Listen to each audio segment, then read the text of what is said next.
যোৱা ২৭ জুনৰ দিনাখন আমি আমাৰ টিলিকাম চাহ বাগিচা এজন কৰ্মচাৰীয়ে আমাক খবৰ দিলে। খবৰ দিয়াৰ লগে লগে আমি পিঞ্জৰাটো আমি ইয়াত পাতিলোহি। আজি ৰাতিপুৱা গম পাই আমি তৎকালীনভাৱে আহি পেলাই এই বাঘটো আজি আমি পিঞ্জৰাবদ্ধ হোৱা বাঘটো আজি আমি ৰাতিপুৱা নিবলৈ আহিলোঁ। বাঘটো এনে আনুমানিক বয়স কিমান হ'ব? আনুমানিক বয়স ৩ বছৰমান হ'ব। ৩ বছৰ মাইকী বাঘ। এতিয়া আপোনালোকে ক'লৈ লৈ যাব? এতিয়া আমি আমাৰ ফৰেষ্ট ৰেঞ্জ অফিচাৰলৈ লৈ যাম আৰু মই ফৰেষ্ট ৰেঞ্জাৰ, গতিকে আমাৰ ৰেঞ্জ অফিচাৰলৈ নি পেলাই তেওঁক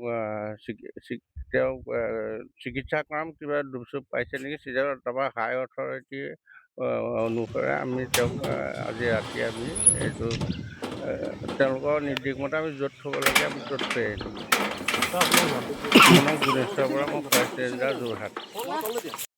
যিকোনো খবৰৰ বিজ্ঞাপনৰ বাবে যোগাযোগ কৰক 7896121996।